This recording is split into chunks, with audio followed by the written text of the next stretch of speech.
Before we get started, there are spoilers in this video. And also before we get started, I just wanted to take a moment to say that I am, and have always been a big fan of Alison Lohman's work. I think she is a true artist, a remarkable actress who has won the hearts of audiences and critics alike with her incredible range and depth of talent. She is an exquisite beauty, stunningly beautiful, has such a radiant smile and sparkling eyes that light up the screen, but it is her incredible acting ability that truly sets her apart. Whether she is playing a vulnerable and damaged young woman or a strong and confident professional, Alison is always fully committed to her role, pouring every ounce of herself into each and every performance. She has an incredible range, effortlessly transitioning from drama to comedy, and from independent films to big-budget blockbusters with ease. But perhaps what is most impressive about Alison is her unwavering dedication to her craft. She is a true professional, tirelessly studying and researching each role and never settling for anything less than perfection. Her passion for acting is infectious, and it is clear that she truly loves what she does. She can show a vast range of emotions, and convincingly too. I swear that is not often seen with too many actors nowadays. Well, of course, there are other great actors out there, but for me, Alison Lohman is a powerhouse when it comes to making the viewer believe and feel everything she's going through. I've seen all of her movies and wish she would come back to do a thriller or horror movie again. Let me know in the comment section below if you guys have seen this movie that we're going to talk about today, or if you've seen any of her movies, and if you have, I'd love to know which one was your favorite and why. In short, Alison Lohman is a true gem in the world of film and acting, a gifted and talented artist whose performances will continue to inspire and captivate audiences for years to come. In this movie we're recapping today, her acting is just on point. She is so convincing in any emotion that she is playing. It just makes her a treat to watch. Big movie makers need to get her in their movies as soon as possible. What are they waiting for? I wish they would make Drag Me to Hell Part 2. I know how Part 1 ended, but let's just say there is a Part 2. They could say her death in the previous movie was an awful nightmare, and she is in fact alive and still running from the Gypsy woman's curse. It would make a great story. Finally, let's get to the recap of this supernatural horror film that is so enjoyable to watch. The year is 1969 in Pasadena, California. We see a panicked Mexican mother and father pulling up to medium Sean Sandina's home. They are asking for help for their son who has stolen a necklace from gypsies a few days before, and since then he has been hearing and seeing demonic things. Sandina does her best to help the young boy in a seance, but it's a waste of time as demonic evil spirits have arrived to take the boy. Sandina and the poor boy's parents watch in absolute shock and horror at their son being pushed over the balcony, and then watch in disbelief and shock as the boy is being dragged by hands right into hell. Could you imagine? The medium makes a promise that she will meet the demon again one day, and has this look in her eyes that someday she will put an end to the ungodly demons. Then we cut to 40 years later. We see Christine Brown played by Alison Lohman. First, can I just say that Alison Lohman's portrayal of Christine is nuanced and sympathetic. She brings depth and realism to the character, making her an engaging and relatable protagonist in this tense and terrifying horror film. So here we see Christine Brown, a young loan officer working for a Los Angeles bank, trying to impress her boss, Mr. Jacks, in order to gain a promotion. When she is told to make a tough decision about a loan extension for an old gypsy woman named Sylvia Ganush, she chooses to deny the extension in order to show her boss that she is capable of making tough decisions on her own. Mrs. Ganush pleads and begs on her hands and knees while clinging onto Christine's legs, pleading with her to give her an extension on her loan or she will lose her home. She begs for her to reconsider her decision, but Christine remains firm and tries to look tough in front of her boss, really bad decision, in hopes it will show her boss that she is not a pushover and that she is ready for the promotion. Enraged and embarrassed, Mrs. Ganush gets very upset that even after begging she has been denied an extension. She feels ashamed and humiliated. She becomes violent and attacks Christine but is then dragged away by police officers as everyone in the bank stares.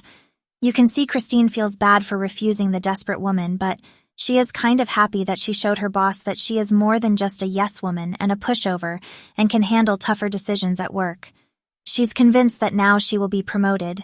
Later, we see Christine walking to her car, but she senses that something is off, so she starts to walk quickly.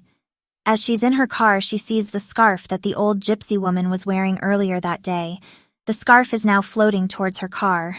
Creepy. Out of nowhere, the old woman appears in her car.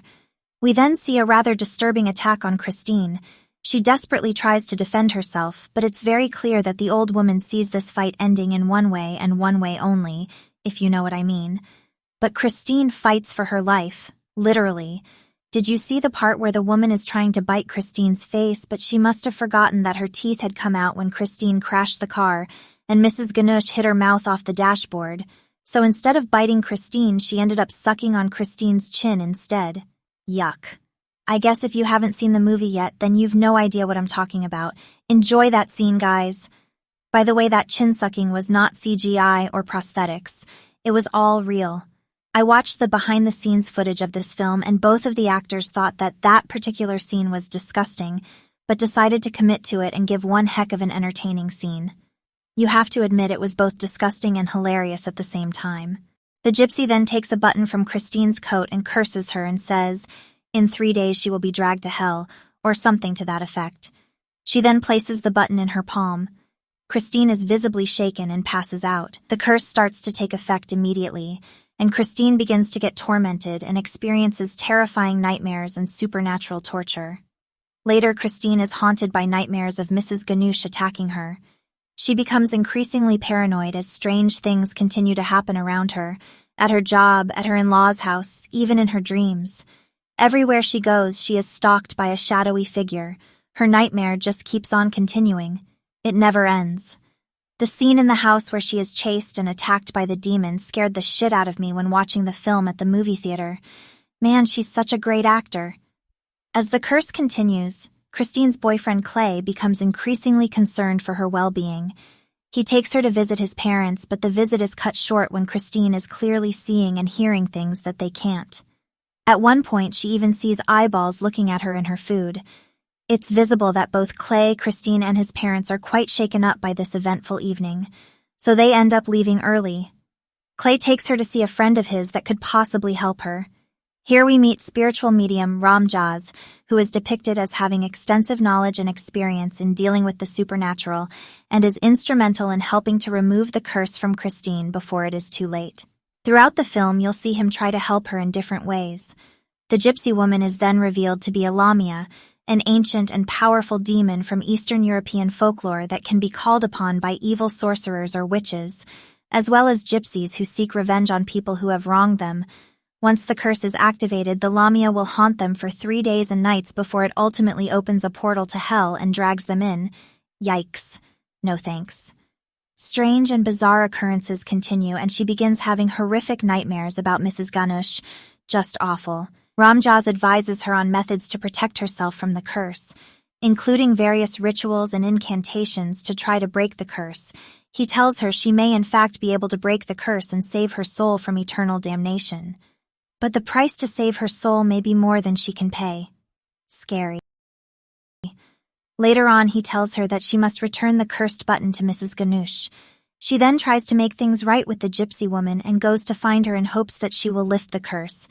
When she arrives at her house, she is met by a young woman who invites her in and tells her Mrs. Ganush is no longer with us and that her funeral is currently taking place downstairs. After a disgusting few minutes, I'll spare you the details. Go watch it to see for yourself. It's disgustingly funny, actually. As the days go on, the haunting becomes more intense and is complete and utter torture at this point. Christine heads back to Ramjaz's shop in tears and throws a chair in anger. She thought that because Miss Ganush was no longer around that she can't have the curse lifted. She can't take the torture any longer. She knows next time it will kill her. He calms her down and says maybe there's a way, that if Christine goes to Mrs. Ganush's grave and returns the button by placing it in Mrs. Ganush's hand, that the curse will be lifted. An exhausted but determined Christine is seen digging at the grave in a heavy downpour of rain, and eventually tries to put the cursed button in the gypsy woman's hand but is unsuccessful, so she puts it in her mouth. Christine is then attacked by the gypsy's reanimated corpse. One disgusting fight in mucky water later, she manages to climb out and starts laughing at the thought of returning the curse to its rightful owner. She arrives at the train station and Clay was about to ask her to marry him, but she said she wanted to tell him something first. She tells him that she loves him and thanked him for never giving up on her. and she admitted to him that her being cursed was her own fault and that she could have given the old woman an extension that day at the bank but did the wrong thing by saying no. It's kind of an emotional scene, honestly. Here we see a young woman learning a huge lesson in life, that no matter what, we have to always do the right thing. Nothing is worth hurting another person. Now we are at the ending. It's not a happy ending, guys. Clay stares at her in such a cute, loving way and kisses her and tells her that she has such a good heart and that she is beautiful. She gives him a loving smile and looks down at her new coat and asks him if he likes it. He said he did like it and asks what happened to her old one. She said she threw it out. He said that was too bad and takes out an envelope with the button inside and says he found it in the car and thought it belonged to her old coat and thought she might wanted to sew it back on. The look on her face is one of utter shock, heartbreak, terror, and all of the similar words that belong in that bracket. She cannot believe that he has the cursed button. She now knows that she grabbed the wrong envelope and is still cursed. As the world around her becomes fuzzy, she keeps walking backwards and saying, "Oh my God." Clay walks towards her asking what is wrong. She then falls onto the track. Clay sees a train coming and shouts, "God no," because the train is coming at lightning speed. Clay tries to help her, but as he reaches his hand out, he sees the ground open up and fiery hands grab his beautiful, sweet, soon-to-be wife and drags her to hell. She is screaming at Clay to help her, but Clay obviously can't do anything but stare in complete shock. Clay is left there teary-eyed, staring in shock at what he has just seen. And then that's it, it's over. She definitely didn't deserve that. Again, I hope they make part 2 where she is obviously alive. They can just pretend that her death was a dream. Many films do that. I'm curious to know if you guys have seen this film and what are your thoughts on it. So there you go, that's it. If you like this video, then you'll be pleased to know that I upload every day. So please do come back soon. I'm a new channel, so come along for the ride. Anyway, have a lovely day.